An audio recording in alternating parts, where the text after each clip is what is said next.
What's up, humans, and welcome to a new Psicoactivo on a Friday. Happy Friday, everybody. So I was a little behind on today's content from fellow creators and fellow journalists. And my friend Christian Morales from Kill the Stigma podcast, he pointed me in Ross Coulthart's direction. And he said, Ross just dropped a nuke.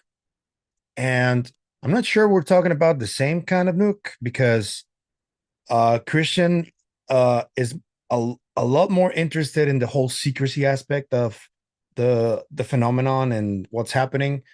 I recommend you guys go to his channel. He has just started the channel, but he has great insights, and I would highly recommend you guys go check it out and comment with him. He's very engaging, so I recommend it fully. I think I'm gonna talk about a different nuke because for me, this is the central part of whatever is happening. And I've been looking into it since I started my channel. You guys know, next Sunday, I'm going to be talking about Dr. Jacobo Grinberg's disappearance, which is going to be 30 years now. And the synchronicity here is very, very interesting because Ross Coulthart talks about his hypothesis, which is very much similar to mine, but he's not including Dr. Greenberg's role in all of this. And I bet Dr. Greenberg is not the only one. I would say that the Air Force, which Ross is mentioning here, they have recruited scientists who have studied all of this. I'm guessing since they were created right after Roswell. And I think that one of these scientists is Greenberg, but he didn't want to play ball. This is my hypothesis. He didn't want to play ball. They forced him. And I didn't know this information that Ross just put out, but it makes total sense that the ones who might be the main ones we should be looking at asking questions about Greenberg's disappearance are the Air Force. And now that Ross came out and said it, I guess we can talk about it. So I'm going to show you the clip of Ross Coulthart talking about this because it's incredible. Here it is. Okay, moving on. Next question. At DAARK, at Dark982, question for Mr. Coulthart. What is your take on why the NHI do not just reveal themselves? Do you agree with the idea that there is an agreement for delayed or complete non-disclosure? Because if true, I would find that to be somewhat confusing behaviour on behalf of the NHI. I also think that if they were waiting for us to be ready, that maybe we wouldn't be seeing them in our skies, or maybe at all. Thanks for the work you do and hoping to hear your thoughts. Okay, Mr. Dark. I think there's a really interesting explanation that I'm beginning to hypothesize. This is only a speculative hypothesis on my part, but it is based on work that I am doing that is increasingly focusing on what I believe is a consciousness connection to the UAP phenomenon. I do think that there is a link between what we call psychic phenomena, telepathy, or psionics, as is the more neutral term that's used by the military and the defence community. I do believe that there is a connection between human psionic abilities, telepathic psychic abilities, and consciousness, and that the UAP phenomenon is tied into that. There it is. And I suspect this is one of the largest reasons for why this is being kept secret and for why the NHI are not overtly showing themselves. And my growing hypothesis, it's just a hypothesis because there's a few things I can't tell you right now that I'm going to be reporting on in coming weeks, and I'm very excited to be bringing you that story. But I do know that the Air Force has been working on psionics for many, many decades. They never stopped investigating the power of the human mind and consciousness ever since the Stargate program and the remote viewing program. I know it's been poo-pooed. I know there's a George Clooney movie based on John Ronson's book called The Men Who Stare at Goats. And I know all the supposed debunkers say it's BS. But I can tell you, it's not BS. I've seen it for myself, and it's real. And in forthcoming weeks, you will see why I say it's real. And I believe the United States Air Force has knowingly deceived Congress, successive presidents, and the American public and the world about what it knows for far too long. It's time for this story to be told. Now, coming back to the question from Mr. D'Arc, I think the NHI are showing themselves in our skies to twig our consciousness, to make us humans aware of capabilities that many of us don't even realise we have. And I've seen those capabilities demonstrated in recent months. I know they're real, and I frankly don't give a flying fig what the debunkers or the skeptics or the trolls would say about that. It's real, and they will soon be eating humble pie.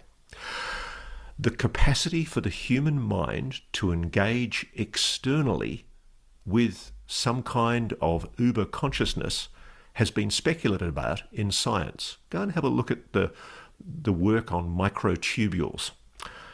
Let's have a look at what modern science is speculating about a quantum connection between the human brain and an external consciousness. That's where we're going in this. So what if UAPs are merely a manifestation of something that is above and around us, a consciousness? Some might call it God. Yeah, I know, this is heavy stuff.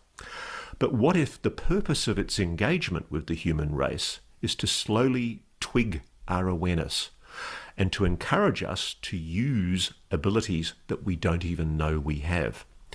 I'm very interested in hearing from people who were part of the GATE program 20 to 30 years ago, who found themselves in rooms with US Air Force officers and strange psychologists in white lab coats, showing them on occasion strange, apparently non-human objects. Yes, this has been happening. Young kids, prepubertal kids, have been misused in experimentation by our military in experiments designed to develop an understanding of how to engage with the phenomenon, with a consciousness. And I think at the same time that NHI consciousness is trying to engage with humanity individually. I've spoken to so many people. I had a message this morning from one person who's an very senior US Air Force person working in a very sensitive area, who told me that they had psychical abilities and they'd never spoken about it. But when they told me about their sighting of a gigantic craft, I said to them, by any chance, do you have psychic abilities? Have you ever had an intuition or a precognition? And they said they were very moved by my question because they'd never really spoken about it, but yes, they have. And everybody I talk to tells me about intuition, precognition, some kind of second sight, some kind of insight that gives them an ability to understand or engage with things in a way that humans can't quite understand.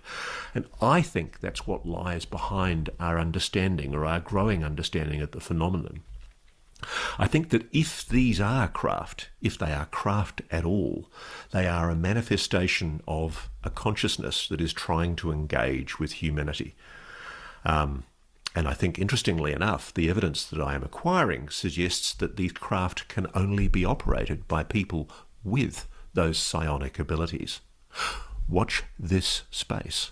More to come on this. Yeah. So those scientists in lab coats, I could bet money that one of those scientists was Jacobo. And this goes back in history quite a few decades, because there's more information that is going to come forward about a specific parapsychologist who is an American, was an American, and he was one of the first who, in the 20th century, started studying psychic abilities. A lot of you may know of him. His name was Puharich, and he was one of the first who started this whole line of different types of scientists who approach the consciousness and psi phenomena from a different viewpoint. He approached it because he was the one who housed Uri Geller, and They worked together for a little while on Stargate, and then they parted ways. But Andrija Puharich was famous for allegedly making contact with some NHI he called the Nine. And he also, in his home, he housed multiple young people who had these psi abilities. They called the Star Kids. And he made multiple experiments with them. So he was essentially one of the first scientists or parapsychologists who were making experiments about these skills and documenting everything. And the bulk majority of his work remains classified right now. Other scientists after him, we can name Itzhak Bentov, who had this hypothesis of how humanity is gonna evolve in consciousness over the years. And there's this curve that he talks about where in the left part of the curve, there's the less evolved, psychologically evolved people. Then there's the bulk of the population, and then there's the more evolved people. They asked him, and I got the video here. They asked him, who does he think would be the ones that are in this other part of the curve? And he says that they were probably in mental institutions. Here's a clip. So the question I want to ask you is, where do you see us now in that evolutionary development? Let me draw what is called a bell curve, which looks somehow like this. It's being used in describing random events. The bulk of the population today is this intelligent, more or less intelligent biped, all right? And with a vertical spine, and who pushes the buttons on TV and drives a car, etc., etc. Now, there is some backthrow. That is, there are some people here in this area, very few people who are still gorilla-like. That is, they're hairy. They beat their chest when they see their neighbors and a few other things.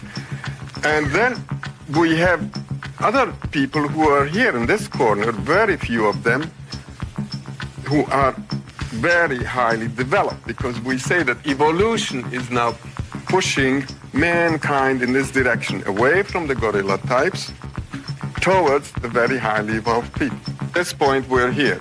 What's going to happen maybe 1 million years from now, 500,000 years from now? This curve is going to shift. It's going to shift like this. That is, the bulk of the population will be very, very highly evolved. We have gone away altogether from the gorilla types, no more gorillas. And what we have here now is the average man is now the retarded person in evolutionary terms. The bulk of the population is extremely, very, very highly evolved. And the cutting edge of evolution here, these are very, very highly evolved people. We can't even imagine what kind of person that will be. He may not have a physical body at all. What's the habitat, so to speak, of this group here? Well, you just go out and you find them. They're all over the place. The habitat of this group here, what do you think? Where do you think you find these people here? Hey? I suspect you would find them in universities. You'd find the people who are very bright, people who are in the leading edge of professions. That kind of thing. I mean, it's an intellectual thing. Well, I suggest that you find them in mental hospitals, in nut houses. And the reason for that is that these people, they live in a different reality, in a reality which is very changed, and few of them are adapted to live in this reality. So naturally, they can't function very well. So after Bentov, and you guys know that Bentov passed away in a plane crash. I think it was the O'Hare, famous O'Hare plane crash. And after him came Jacobo. And there's a link there where Ross talks about these scientists in lab coats who went to do experiments with children. Jacobo has experiments with children. He was teaching them the eyeless sight. And this also ties into Kai Dickens and Dr. Diane Powell's research in the telepathy tapes. I think that both are connected. And I think that what Ross is doing is trying to shed some light into one of the most secretive aspects of this whole phenomenon. And this is something that I've been reporting on since I started the channel. So you guys can go back on the channel, and every single video that has Greenberg on it, that tells a whole story about this. And now that I have a first lead of who could be guilty of Jacobo's disappearance, I am eager to know if Ross is going to tackle this.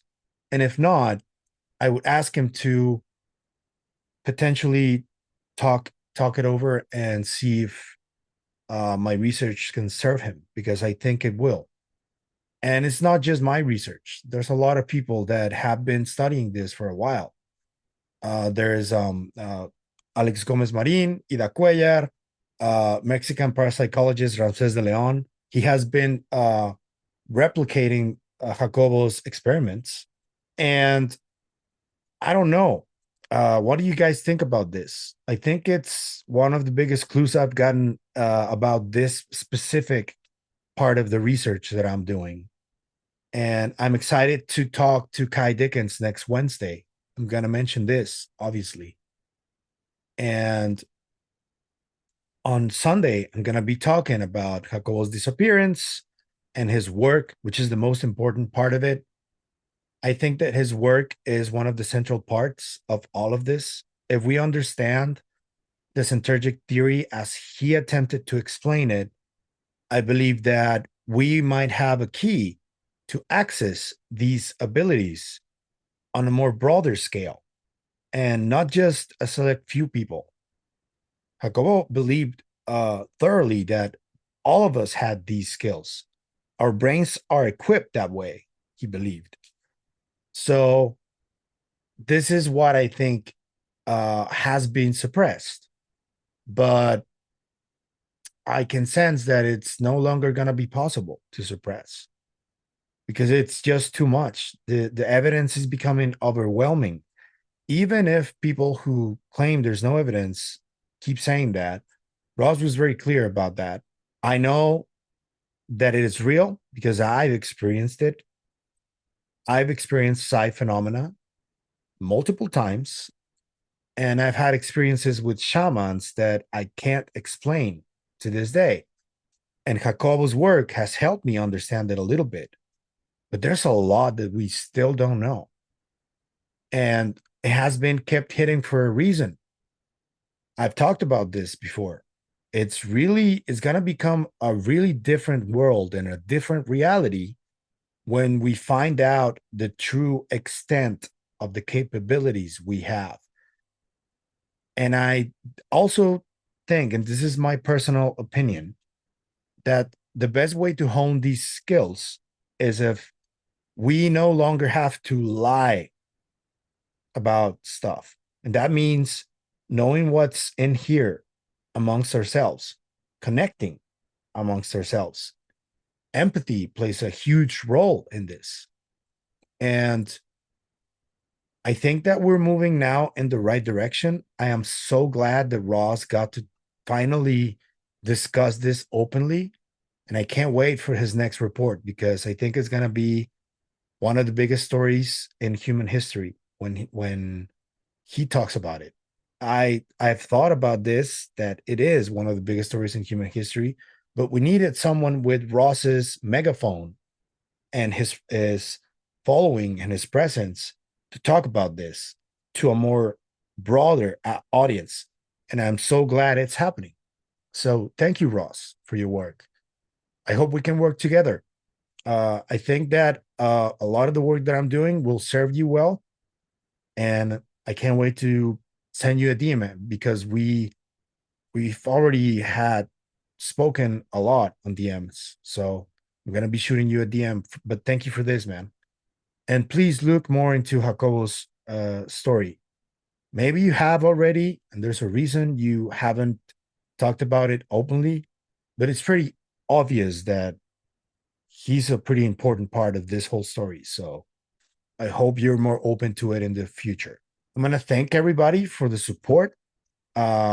if you like the content you see, I'm going to ask you to please like, share, comment, subscribe, and hit the bell icon. If you want to support the channel in any other way, I'm going to leave a few links in the description so you can take your pick. Thank you for the support, always. And I was just with Clint Weldon at the night shift on a live stream.